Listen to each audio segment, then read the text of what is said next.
Saludos a todos. Una de las cosas que más me gustan es leer los comentarios, porque muchas veces de ahí salen las preguntas más interesantes, las mejores.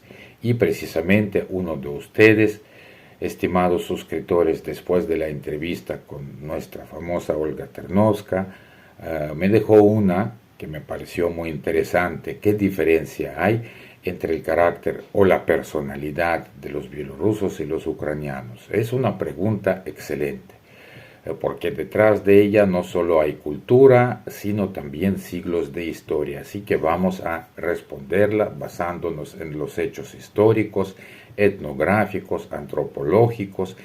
Pero antes de responderla hay que decir algo importante. Estamos hablando de tendencias culturales, no de reglas biológicas. Siempre habrá ucranianos distintos y bielorrusos diferentes, pero cuando observamos a ambos pueblos durante siglos, sí aparecen ciertos patrones, lo que podemos llamar la mentalidad nacional.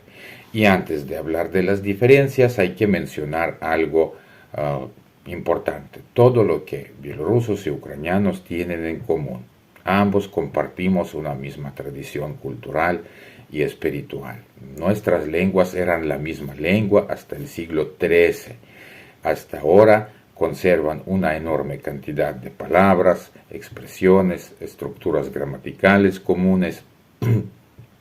Y si un ucraniano y un bielorruso en una conversación utilizan sus lenguas maternas, no hay necesidad de traducir ni hay necesidad de aprender uno el idioma del otro. Se entienden perfectamente, aunque hablan diferentes idiomas. Por ejemplo, durante siglos, tanto en Ucrania como en Bielorrusia, el calendario estuvo marcado por las estaciones, la siembra, la cosecha. Entonces, prácticamente todos los nombres de meses del año tenemos comunes, con muy pocas diferencias. Muchas de nuestras fiestas populares, canciones, rituales, de hecho nacieron precisamente de esta relación con la tierra. Celebraciones como Kupala, las antiguas tradiciones navideñas, las canciones de primavera o las tradiciones de la conmemoración de los antepasados siguen conservando elementos, tanto en Ucrania como en Bielorrusia, elementos que existían mucho antes de la llegada del cristianismo y después se integraron en la cultura cristiana. La gastronomía también refleja ese origen compartido. Muchas recetas tienen versiones ucranianas y bielorrusas. A veces solo cambia el nombre o se modifica ligeramente el nombre. A veces cambian algunos ingredientes, pero el espíritu de la cocina es el mismo. Y hay algo más que profundamente une a ambos pueblos, es el folclore. Tanto en Ucrania como Bielorrusia poseen una de las tradiciones de canto polifónico más ricas de Europa. Las canciones acompañaban prácticamente todos los momentos importantes de la vida: el nacimiento, el matrimonio, la cosecha, la despedida de los soldados o incluso los funerales. Y para ambos pueblos cantar nunca fue solo una forma de entretenerse, sino también una manera de conservar la memoria colectiva. Finalmente, tanto bielorrusos como ucranianos comparten su carácter nacional una hospitalidad. Esta hospitalidad forma parte de nuestra identidad. En el campo, recibir bien al visitante siempre ha sido una cuestión de honor. Al huésped se le ofrecía lo mejor que había en casa, aunque la familia tuviera poco. Esa costumbre sigue viva hoy y es una de las características más apreciadas por quienes conocen a ambos países. Por eso es importante entender que no estamos comparando dos civilizaciones diferentes. Estamos hablando de dos pueblos muy cercanos que partieron de una base cultural común, pero cuya historia, geografía y experiencias políticas terminaron moldeando mentalidades distintas. Y es precisamente ahí donde empiezan las diferencias más interesantes. Voy a intentar explicarlo con una imagen muy sencilla. Si dos vecinos ven que el río empieza a inundar el pueblo, el ucraniano probablemente dirá: vamos a reunir a todos y construir un dique. Y el bielorruso responderá: primero veamos hasta dónde llega el agua. Y los dos tienen lógica, es solo que parten de experiencias históricas distintas. Los ucranianos se formaron durante siglos en una frontera abierta, la famosa estepa. Allí el peligro llegaba sin avisar. Incursiones tártaras, guerras, cambios constantes del poder. En un mundo así sobrevivía quien actuaba rápido y tomaba la iniciativa. De ahí nació una tradición cosaca: elegir a los jefes por sus méritos, discutir, pelearse entre ellos y 5 minutos después volver a unirse para defenderse. Por eso el ucraniano tiene una relación muy curiosa con la autoridad. La respeta hasta que deja de respetarla. Y cuando eso ocurre no tarda mucho en aparecer un Maidán. Hay un dicho que dice: donde hay 2 ucranianos hay 3 hetmanes. Eso describe perfectamente esta parte de la mentalidad ucraniana. En cambio, Bielorrusia se desarrolló en un paisaje completamente distinto: bosques, pantanos y aldeas dispersas. Durante siglos formaba parte del Gran Ducado de Lituania, después al Imperio Ruso. Allí la supervivencia dependía mucho más de la paciencia de la comunidad y de evitar conflictos innecesarios. Existe incluso un dicho muy conocido: cuanto más tranquilo avances, más lejos llegarás. Es casi una filosofía nacional, mientras el ucraniano suele pensar: si nadie hace nada, lo hago yo. El bielorruso muchas veces piensa: si puedo resolverlo sin hacer ruido, mejor para todos.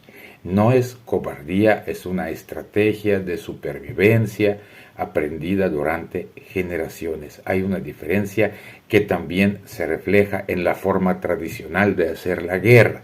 Los cosacos ucranianos eran hijos de la estepa. En un terreno abierto no hay donde esconderse. Allí gana quien carga primero, quien maniobra con rapidez y quien se atreve a tomar la iniciativa, como ya lo habíamos dicho. Por eso la historia militar ucraniana está llena de caballería, incursiones rápidas, ataques frontales. El cosaco prefería salir al encuentro del enemigo antes que esperarlo detrás de un árbol, entre otras cosas, porque no había árboles. El bielorruso, en cambio, creció entre bosques interminables, ríos y pantanos. Allí el terreno se convierte en un aliado. No se trata de vencer por fuerza, porque éramos pocos, sino de desgastar al enemigo, confundirlo y hacerlo perderse.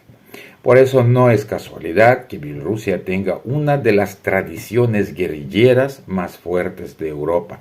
Ya ocurrió durante las guerras contra el Imperio Napoleónico, volvió a verse en las insurrecciones del siglo XIX y alcanzó una dimensión gigantesca durante la Segunda Guerra Mundial, cuando los partisanos bielorrusos convirtieron los bosques en un verdadero infierno para el ocupante alemán y soviético. Incluso el ejército insurgente bielorruso, la analogía que existía en Ucrania aquella misma época, el ejército insurgente ucraniano, el bielorruso duró incluso hasta los años 50, la década de los 50 del siglo XX, ya en los tiempos soviéticos. Estaban luchando contra la ocupación soviética. Podríamos resumirlo con una sonrisa. Si el enemigo aparece En la estepa, el ucraniano dice, pues vamos por él. Si aparece en un bosque bielorruso, el bielorruso tal vez diría, tranquilo, dentro de los días él mismo deseará no haber entrado aquí.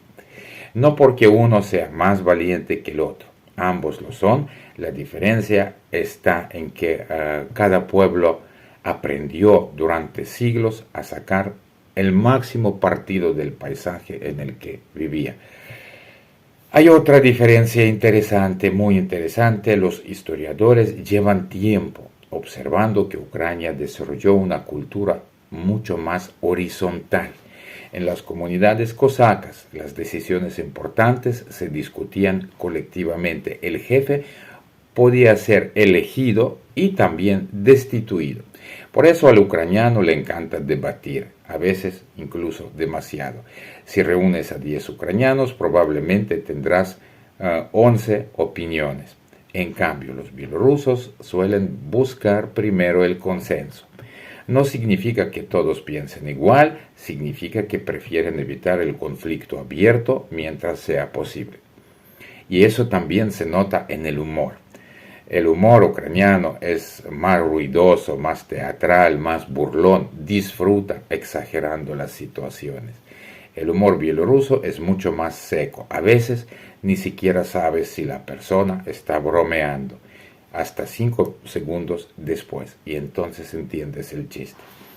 Otra diferencia aparece en la forma de expresar las emociones. El ucraniano muestra alegría, enojo o entusiasmo con bastante facilidad.